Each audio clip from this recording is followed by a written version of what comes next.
Hey guys, നമ്മളപ്പോൾ പിന്നെയും Poland വിശേഷങ്ങളായിട്ട് വന്നിരിക്കുകയാണ് കേട്ടോ. അപ്പോൾ നമ്മൾ പോളണ്ടിൽ എത്തിയിട്ടുള്ള ആദ്യത്തെ ദിവസമാണിത്. ഇന്ന് നമ്മൾ ഗെറ്റാൻസ്ക് എന്ന് പറഞ്ഞിട്ടുള്ള ഒരു സിറ്റിയിലാണുള്ളത്. അത് തന്നെയാണോ ഇതിൻ്റെ ശരിക്കുള്ള പ്രൊണൗൺസിയേഷൻ എനിക്കറിയില്ല. പക്ഷെ അവിടെ കാണാൻ നല്ല രസമായിരുന്നു. ബിൽഡിങ്സ് എല്ലാം ഒരേപോലെയായിരുന്നു അവർ കൺസ്ട്രക്ട് ചെയ്തിട്ടുണ്ടായിരുന്നു. അത് ഭയങ്കര ബ്യൂട്ടിഫുള്ളായിരുന്നു. പിന്നെ ഇത് കാണുന്നത് നമ്മൾ ഗെറ്റാൻസ്ക് എന്ന് പറഞ്ഞാൽ ടൗണിൻ്റെ തന്നെ ഓൾഡ് ടൗൺ ആണിത്.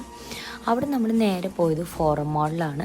ഫോറം മാളിൽ നമ്മുടെ സാധാരണ മാളൊക്കെ പോലെ തന്നെ നമ്മൾ അവിടെ ചെന്ന് ചെറിയ ഷോപ്പിംഗ് ഒക്കെ നടത്തി ക്യൂവിന് ഫുഡൊക്കെ കൊടുത്തു. അത് കഴിഞ്ഞതിന് ശേഷം നമ്മൾ അടുത്ത ഡെസ്റ്റിനേഷനായിട്ട് ഈ ഒരു ചർച്ച് കാണാനുണ്ട് പോയത്. അത് കാണാനും ഭയങ്കര രസമായിരുന്നത്. അത് കഴിഞ്ഞതിന് ശേഷം നമുക്ക് വിശപ്പിൻ്റെ വിളി വന്നു. അപ്പോൾ പെട്ടെന്നാണ് എൻ്റെ കണ്ണിൽ ഒരു കറി മസാല എന്ന് പറഞ്ഞാൽ ഒരു ഇന്ത്യൻ റെസ്റ്റോറൻറ്റ് പെട്ടത്. നമ്മളൊന്നും നോക്കിയില്ല, നമ്മൾ നേരെ അങ്ങോട്ട് ചെന്നു ഫുഡ് ഓർഡർ ചെയ്തു. അന്ന് അൻസുൻ്റെ ബർത്ത്ഡേയും കൂടിയായിരുന്നു, 24 മാർച്ചായിരുന്നു കേട്ടോ അന്ന്.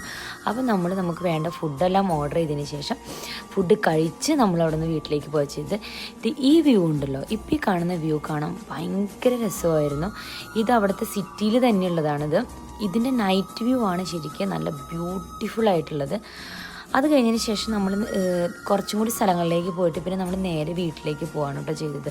നമ്മൾ അങ്ങനെ നൈറ്റ് വീട്ടിലെത്തി. നമ്മൾ വാങ്ങിച്ച ഇന്ത്യൻ റെസ്റ്റോറൻറ്റിൽ വാങ്ങിച്ച ഫുഡിൻ്റെ കുറച്ച് ബാലൻസ് ഉണ്ടായിരുന്നു നമുക്ക്. അത് ചൂടാക്കി നമ്മൾ കഴിച്ച് കിടന്നുറങ്ങി. അപ്പോൾ